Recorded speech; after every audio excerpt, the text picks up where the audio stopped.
Because of Rod Serling by Natalie Zett. We who have been influenced and occasionally transformed by the Twilight Zone are legion. In our home, Rod Serling was always a welcome virtual guest, since my mom, dad, grandfather, sister, and I were hooked on that show. Maybe it helped foster a deeper bond among us because we'd often discuss it, refer to it, and even joke about it. For example, my sister and I would run around the house screaming, "It's a cookbook!" Reference to serve man. It never occurred to my parents to prevent us kids from seeing all the Twilight Zone episodes, even the troubling ones. Death's Head Revisited, and He's Alive. Yes, we watched those because my parents felt it was important. My mom would often say, "It could happen again." Rod was a cross between a second father and favorite uncle, providing wisdom, guidance, and the occasional cautionary tale. So when Anne Serling, Rod's daughter, posted this quote on Facebook, it was so familiar, and yet I heard it anew. A sickness known as hate, not a virus, not a microbe, not a germ, but a sickness nonetheless, highly contagious, deadly in its effects. Don't look for it in the Twilight Zone. Look for it in a mirror. Look for it before the light goes out altogether. Rod Serling, Twilight Zone. I am the night. Color me black.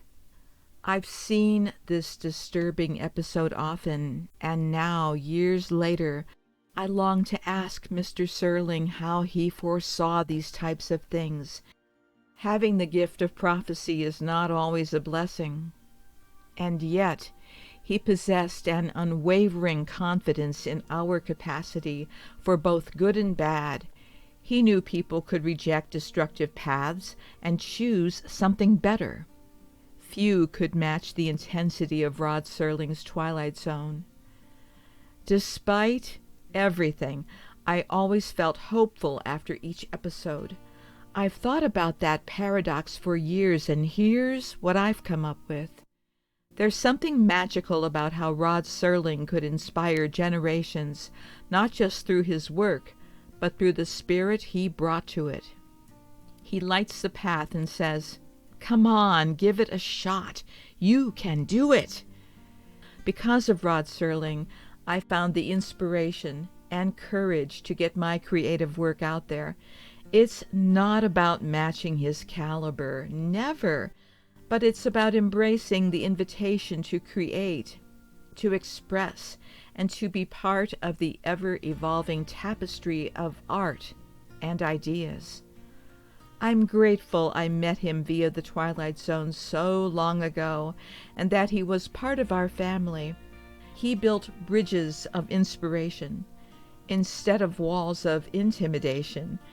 His work has always beckoned me to keep experimenting and creating.